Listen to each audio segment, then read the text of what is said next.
अस्सलाम वालेकुम फ्रेंड्स, मेरा नाम है तैयब हुसैन और आप देख रहे हैं तैयब हुसैन यूट्यूब चैनल। दोस्तों, आज की वीडियो में हम एक और वॉशिंग मशीन का टाइमर रिप्लेस करने वाले हैं।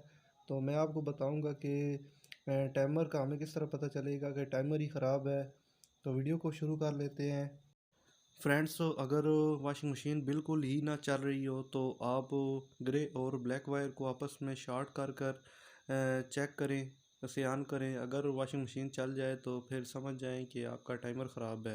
इसके अलावा इसका ये जो रेड वाली वायर है, ये टू वे वाली वायर होती है। अगर ये टू वे पे भी ना चल रही हो तो फिर भी टाइमर का इशू होता है। इसके अलावा टाइमर के अंदर ये गिरारियाँ वगैरह और स्प्रिंग वगैरह होते हैं। अगर टाइमर को ऑन करें और एकदम से ये पीछे चले जाए तो फिर भी ये टाइमर ही ख़राब होता है। तो ये दो तीन वजह हैं जिस वजह से टाइमर का पता चलता है कि ये टाइमर ही ख़राब है।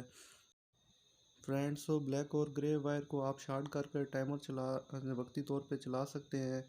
इससे ये होगा कि 15 मिनट कंप्लीट होने के बाद आपका टाइमर बंद तो नहीं होगा, लेकिन ये चलता रहेगा टू वे पे, मतलब टू वे वाले साइड पे ये चलता रहेगा।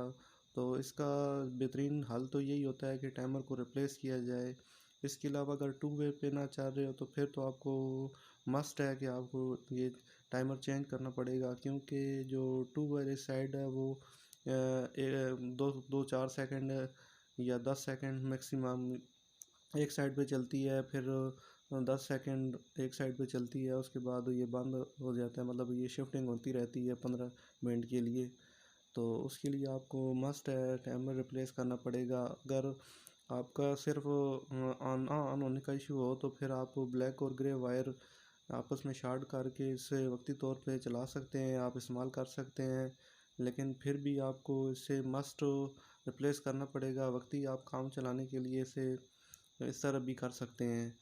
तो फ्रेंड्स, तो बाकी मैं तरतीब आपको मुकम्मल बता चुका हूँ कि टाइमर को रिप्लेस करने के लिए 6 वायर वायर वाला जो टाइमर होता है उसकी जो जो वायर आप उसको उतारेंगे उसको उसी तरह उसी के साथ लगा दें। मतलब रेड के साथ रेड और पीली के साथ पीली और माल्टी के साथ माल्टी और नीली के साथ नीली, ब्लैक के साथ ब्लैक और काले के साथ काली और ग्रे के साथ ग्रे।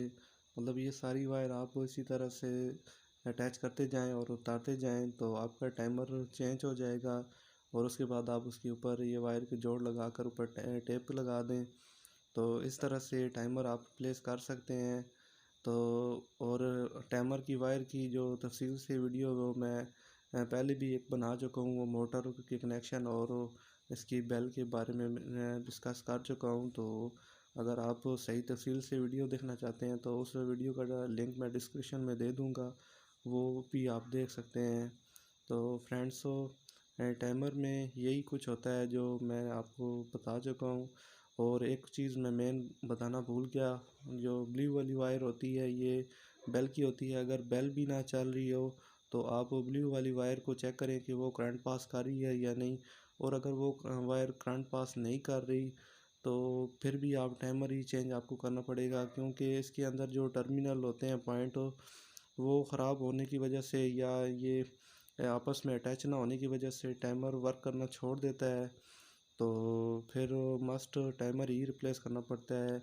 बाद बात ये होता है कि मोटर ओवरलोड लेने की वजह से टाइमर हीट होकर भी जल जाता है, टाइमर अंदर से जल जाता है। तो जल जाए तो फिर तो 100% ही आपको टाइमर रिप्लेस करना पड़ेगा, उसका कोई हल ही नहीं है।